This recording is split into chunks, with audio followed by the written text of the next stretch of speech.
There's Hey Greg now. Fitzsimmons. How are you doing, pal? I don't know yet. It's I'm in that in between stage. Is it 6 a.m. your time right now in Los Angeles? Yeah, it's 6 a.m. Sun is up, man. I can't believe about 8:30 at night.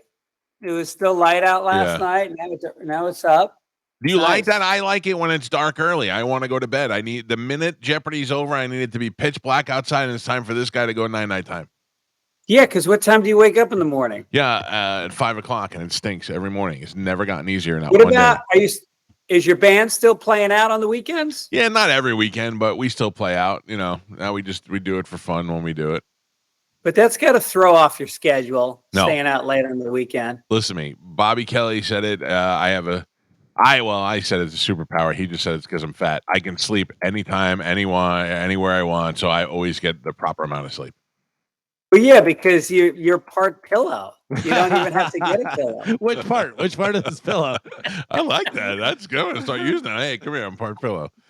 Where are you right now? What are you in your living room? Where are you at? I always wonder where people do these from. Are we on the air, by the way? Yeah. Oh, here we go. I am in my I'm in my living room. Oh, This is well, you got some Fitzsimmons money there. That's pretty good. yeah. Well, the house. I bought this house 24 years ago for. I'll just tell you. I'll just tell you the number. Hey, look, I'm into it. Where is it in L.A.? It's in Venice Beach. Okay. So I bought the house for 24 years ago for $530,000. Oh my! There's your retirement. Can we plan guess? Right there. Can we guess how much it's worth now? I looked on Zillow the other day. Yeah, guess how much it's worth. I'm gonna say it's 3.8. Yes. Why do you have to do that? Why do you have to shoot that high? You ruined the whole bit. I would have said 3. I would have said in the 3s. 2.5. All right, that's pretty good. You make a $2 million profit. We own it outright. Oh, good for you. But don't get too excited. It's essentially a 2-bedroom, 1-bath with a guest house in the back. So, if you had told me when I was young that someday I would live in a $2.5 million house, I would have pictured, pinball machines. We're doing coke off the pinball machine. Gary Coleman's in a bathrobe. I feel it, yeah. And instead, it's like me banging on the bathroom door trying to take a dump. Like, can I get in there, please? I'm telling you right now, I grew up in one of those apartment buildings, the government apartments like JJ used to live in Good Times, where they gave us cheese and all that. So the idea that I live in a big house now, people are always like, you're always bragging about it. I'm not. I'm still surprised by it. I cannot believe that I live in a big house. I'm very excited by that fact. Well, I've been in your house, and, I think the garage is the most impressive part about it. Like, that's the thing we don't have in Venice. We have no garage. Can you have a basement? You have like a catacombs of garages. Yeah.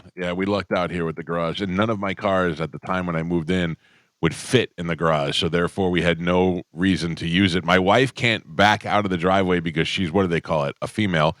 And I had a Hummer that was lifted and my Sprinter, and neither one of them fit in the garage. So we were like, we might as well turn it into something that we can use. Yeah. No, and I even hesitate like talking about living in Venice Beach or in California because I know Florida. Florida hates California. There's like I go around the country, and every time I bring up on stage, like, yeah, I live in California, they're like, boo. Yeah. It's like, you're in Dayton, Ohio. You don't get to boo California. We literally give you everything, all your entertainment, your TV, your movies, all your apps, your physical phone we designed, like the internet that brings the shows to you don't get to boo us. Right. You have in California, you think of just dirty LA and homeless people, but you got to think of the size of that state. You're right. You have the Silicon Valley in one area, you have Hollywood in the other area, you got Monterey, you got the wine country, you've got so many different things in one state. How somebody is the governor of that state is incredible. Well, and speaking of the homeless, like, they're not our homeless. They're all from your shitty town. Oh, you can't say that word. Oh, yeah. They're all from your dumpy town. They come here because they're bored. And they all And like they all come here because they think they're going to be an actor. Yeah. And then they get here and they don't, and they suck because they have no life well to draw from because they've lived in some horrible suburb. And, What brought you there from New York? What was the first gig that brought you to LA? Or was it a gig? Well, I actually was coming back and forth a lot because I was in my late 20s and I went to the Montreal Comedy Festival and I got kind of lucky and got a little bit of attention. So they would fly, I got a development deal and they started flying me back and forth. And the first flight and they had to fly you first class because Right. it's like it's part of the Screen Actors Guild. They have to fly you first class. Oh, it's so wonderful. So I'm in LA and I've got a Mustang convertible and I'm partying. I'm at the Chateau Marmont. Listening to the Pointer Sisters as you're driving. No, Beastie Boys. Oh. Hello Nasty. Hello Oh. Nasty had just come out and I was just cranking the Beastie Boys. And then I get on my first class flight. I just been out I ran into Artie Lang and he was staying at the Four Seasons and we went to his room and played poker till 5 a.m. Just kept emptying the mini fridge and he would just have a waiter come up and fill the mini fridge again and we would just empty it. And so now I get on a flight at like 8 a.m. All I want to do is sleep. So I sit down, I got the window seat in first class and I lay down, I put my head down and this guy plops down next to me, puts his hand out. He's like, "How you doing? I'm John." And I was like, "Oh, geez, this is what I need." So I just say, "Hi, John." And I put my head back down again. So plane takes off, we're in the air, and all of a sudden, people are coming by John's seat, introducing themselves. "I'm such a huge fan. You're the greatest. I can't believe it's you." And so now I'm awake. Now I'm like, all right, we're gonna meet John. And so then finally he just goes like, "So Greg, what do you do?" And of course, I'm like so full of myself at this moment. I'm like, "Well, Fox wants to develop my own TV show. And, I'm going back and forth, like Mustang and Hello Nasty." And so I go, "What do you do?" And then he goes, he goes, "I'm an actor." And then I go, "Oh, what have you done?" Which just sounded so douchey. Don't say anything. Do you want to guess who the John is? No, I don't want to ruin it like my $3 million guess. No, that's good. Guess who it is. John Hamm. No, let me. I'll give you one more hint. Okay. I go, "What have you done?" And he goes, "I won an Oscar." Oh. Ooh. John Lithgow. Nope. John Malkovich. Nope. John. No, you would know Oscar-winning John Travolta. John. He's got a famous daughter. John Voight? Yep. Oh, really? He goes, John Voight. Remember his face kind of changed at a certain age? Yeah. And so we started talking. He was flying home because his father was on his deathbed. My father had just died that year. So we get into this mind meld, like tears, like bond, talk the entire flight. And then we got in and he gave me his phone number. I remember he wrote his address down too, phone number and address. And so I just never called him. Right. I just felt like it was this perfect interaction. Don't ruin I didn't want to ruin it. And so about 7 or 8 years go by and I'm on Bob and Tom's show. Uh-huh. And they go, "Hey, do you mind during your interview if we take a call? John Voight is promoting something, wants to call in." I go, "Yeah, of course, have him call in." And I tell them like our experience. And then so they're talking to him and they go, "By the way, in studio, we got Greg Fitzsimmons." And he goes, "Fitzdog." You remember that? I was like, "No way." That's great. Yeah. That's great. Yeah. I have had so many interactions with famous people over the years where they've given me their number and said, "Yeah, give me a call. Let's stay in touch." And I would never be that guy. I don't know why. I always feel like they didn't really mean it, But I mean, I don't feel that way with you and John Voight. I mean, especially if you're bonding over your dad. Your dad was on TV, correct? In New York? He was on radio. On radio, but he did like the telethons and stuff. Yeah. He hosted the Jerry Lewis Telethon every year. Did he have money? Was that a money maker for being in radio at that time? Oh, yeah. Yeah. My dad grew up, both my parents grew up poor in the Bronx. and my dad was a grind. I'm sure it's not dissimilar than your story. Had to travel around to different cities to make a name for himself, and then but then he made a lot of money in radio, but then voiceovers. Oh yeah. No celebrities were doing voiceovers back in the 70s and the 80s. It So was like just deep he voice guy. was Rice-A-Roni. He was National Enquirer. He was the voice on Showtime who would come on and go, coming up next on Showtime. So Oh yeah. he would go in for 3 hours every week, and he would record the whole week of those things. And he told me he got $400,000 a year just for that. Back in the 80s? Back in the 70s 70. and 80s. Wow. No, they used to pay bank for voiceovers. Oh yeah. So but he spent almost all of it. He lived because he just once he made it, he was like Johnny Manhattan. He drove like a Lincoln Town car, like a Right. gangster. Yeah. And he would go into like Rattazzi's and all the hottest restaurants in New York. He would go into, and everybody knew him. Fitz, and and he would stay out till my parents would go out until they'd get home at 4:00 in the morning. Wow. See, they lived their life. They did it right. Yeah. Yeah. Now, did they give you any of that? Did they save any for you or no? No, when he died, obviously my mom took the money. Yeah. And I got a set of golf clubs that I still play with. They're sentimental, so I have these like 45-year-old golf clubs that I still play with, and I play a lot. Right. And so she's got some money, and I guess I'll get. She doesn't have much. Oh, your mom's still alive. Yeah, she's alive. Okay. She lives in Florida. She's over on the East Coast. Oh, very nice. Yeah, Yeah, she just told me. My computer got hacked and someone took my passwords. And I go, well, we got to find that guy because then he can tell you what your passwords are. Do you know you've been on this show for years? Years you've been coming on, and nothing fired up quite like the last time you were on. And we made a little bit of a video short about it, and it went crazy. And do you have any idea what it was about? No. It was about Ellen.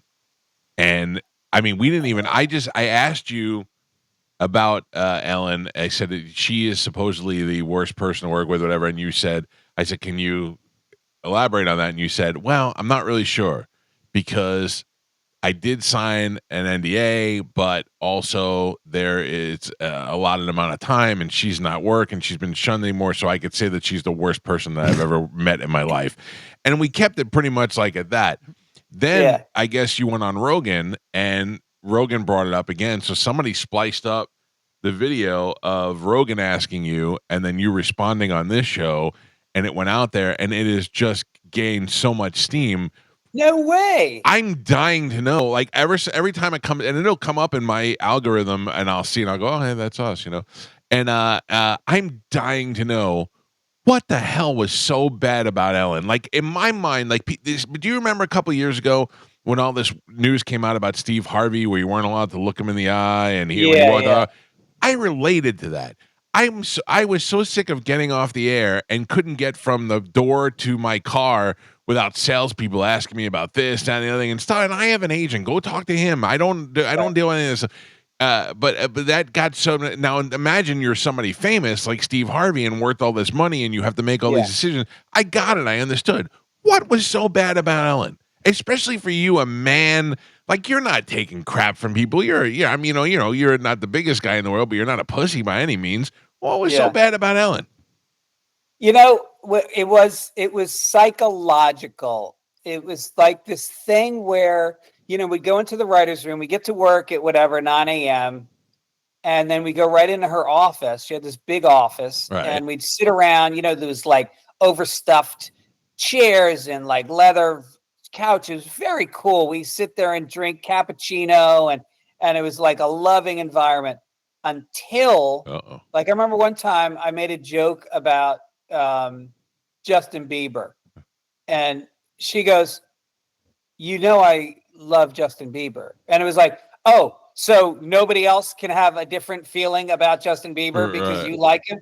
And then she iced me. And then every joke I would tell for 10 days, she would literally not react and look away and say, all right, who's got something else? Wow. And so it was this thing where she would push you out of the circle and then pull you back into and when she pulled you back into the circle, oh my God, hand on the leg, laughing at what you were saying. And so for me, it wasn't that big a deal. Right. But for other people that, had mommy and daddy issues, and she, when you're working 14-hour days and she's the boss, it becomes a very powerful dynamic. That person's approval starts to meet, especially when people are getting fired constantly. Yeah. So it wasn't just being ostracized from the circle. It was genuine fear for your job. And so everybody felt that fear. And I remember the first, I was hired as a writer producer, and I was there for the creation of the show. So I was there for 3 months before the show started, kind of building what it would be. Right. And one thing is we needed an audience warm-up person. Okay. So we did a bunch of test shows, that we didn't tape just to run it. And so the executive producer goes, Greg, grab the wireless mic. We had an audience. She goes, run up and do audience warm-up. It's like, oh, geez, I don't want to do that. So I go up. For those people who don't know, you have to kind of go up and do a little stand-up, get the audience involved to try and get them hyped up before the show actually starts, so they're not a dead audience. Right. So I go up and I do that. And it turns out I don't need to get them jacked up at all, because it's a bunch of housewives that don't realize they're lesbians, and they are losing their minds. They are trembling. And so my job was to warm them down. Right. I had to just luckily my stand-up lends itself to that. So I would do a little bit of that. That would take the edge off. And then I do a little cry. Anyway, so I didn't know what I was doing. So anyway, comes to taping the show, and then Ellen goes, I want you to be the warm-up guy on the show. I said, there is no way I'm going to be the audience warm-up guy for a daytime talk show. Right. And they said, it's an extra $4,000 a week on top of your writing schedule. And I go, so I just use the wireless mic. Is that an average price of what those guys get, or they just offer? Really? Yeah, because it's covered by AFTRA. It's So covered by the Actors Guild. Yeah. So you get benefits with it on top of that. Wow. So I go in, and the first day, I don't know what to do. So I go, all right, here's what we're going to do. First day, I go, you guys want to do the wave? So I go, I'll say, whenever I say a word, it starts over here, we do the wave. So I go, all right, when I say banana. So anyway, I woke up this morning and I had a banana, and they do the wave, and they love it, and they're cheering, and I go, all right, we're going to get started now. Cell phones off. Don't talk during the show. Ellen comes out, standing ovation for 5 minutes. She does her little dance, and then she goes, does the monologue. Halfway through the monologue, I had forgot. She says the word banana. Oh, shut up. She says it. The crowd does the wave. And she has no idea why or what's happening. And this is a woman who is a complete control freak. Yeah. And she goes, what was that? And now they think she knows about it. So now she goes, all right, let's reset. Let's try it again. She says banana again. They do the wave again. This goes on 3 times. She is red-faced and angry. I have to walk up on stage and tell her what happened, and then tell the audience not to do it.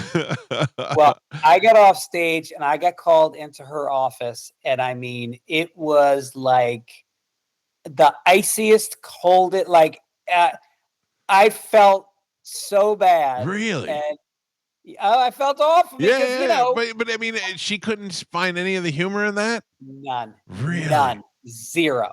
That is so insane. But she's a comedian. I mean, and the idea that you had the audience in your pocket like that, she should have been so happy. Yeah. Yeah. Oh, that's terrible.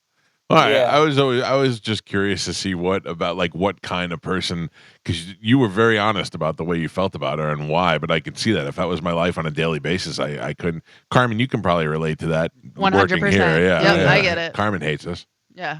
Emotional She roller hates coaster. what? Hates you guys. Carmen hates us. Yeah, Carmen does the show from the studio, and we're all here in this room. So therefore, the separation has really made everything and everything that goes wrong on the show. We blame her for it. So I understand why she fully hates us now.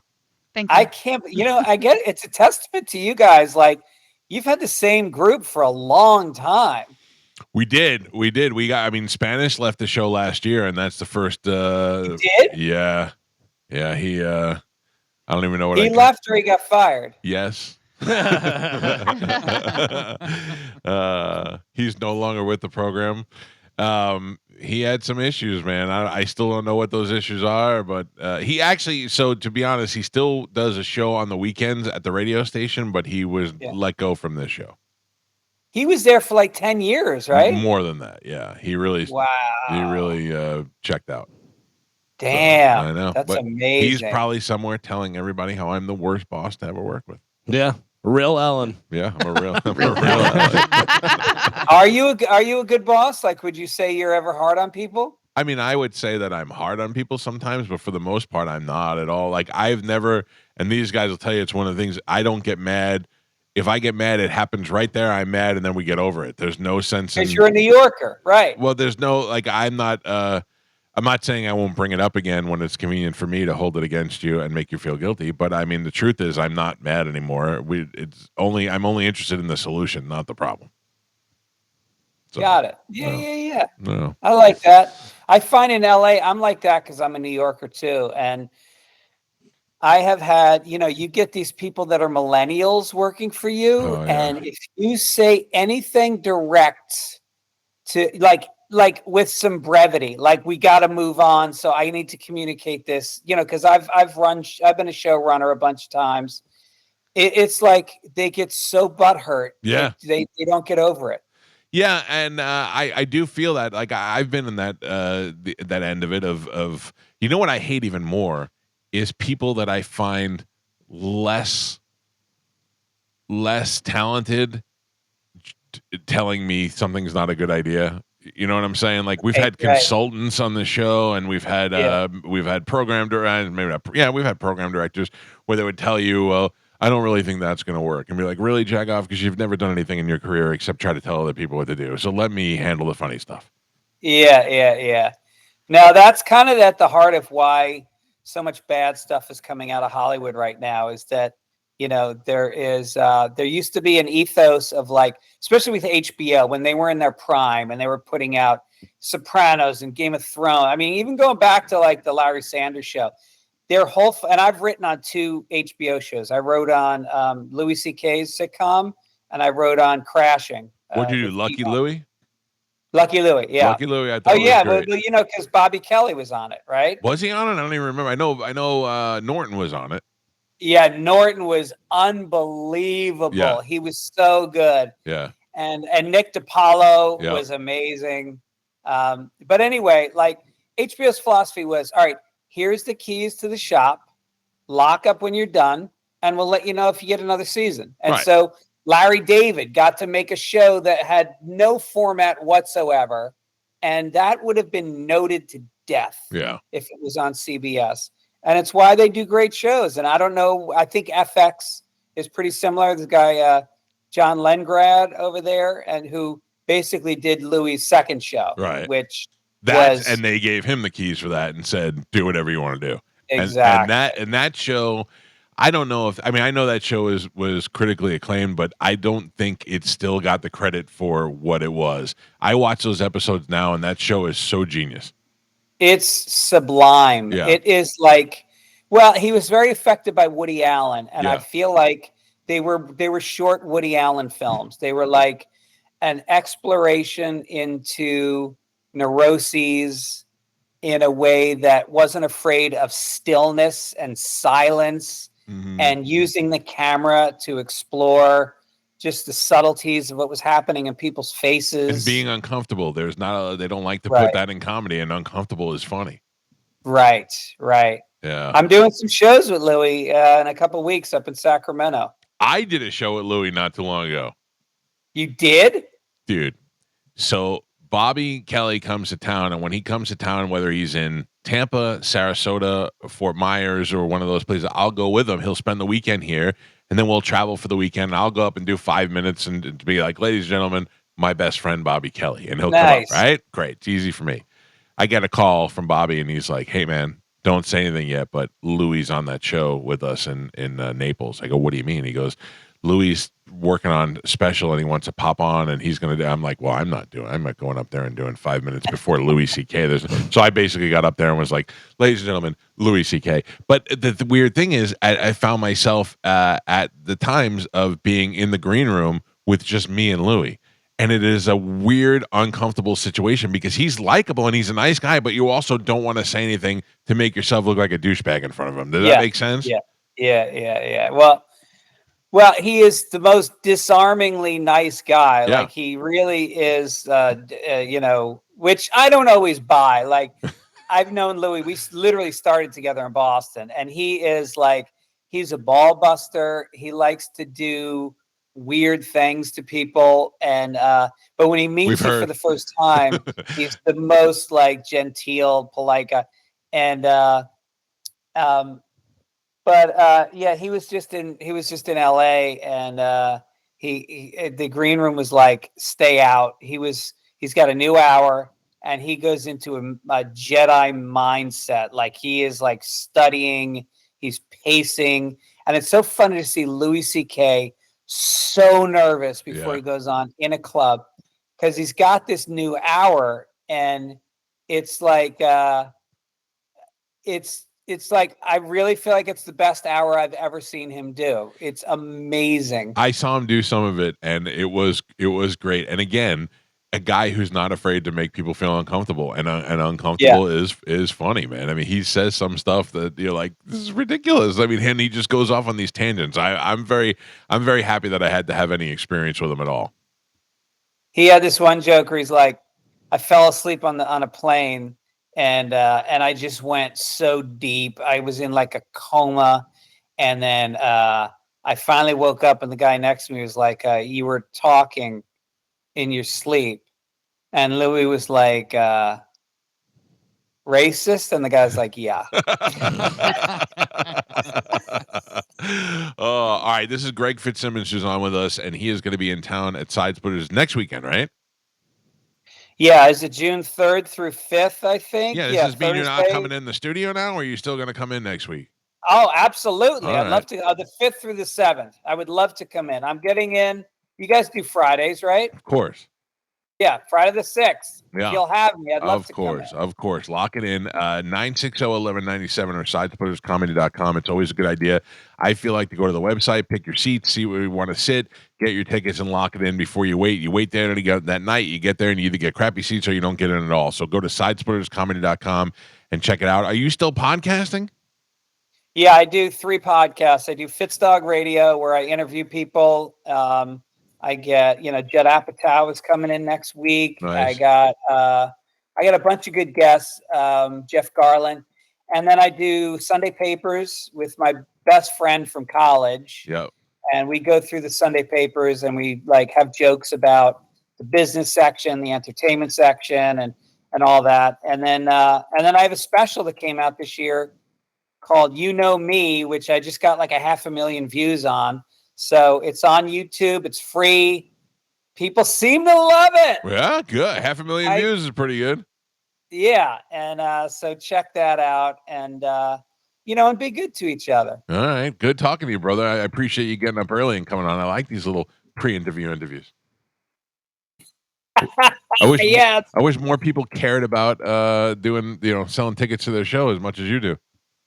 Well, I think there's very few people I would call in and do this, because doing it over the phone at 6 a.m, it's very hard to be funny and engaging. But obviously with you, it's just a piece of cake. So thank you. Thank you, brother. We'll see you next week.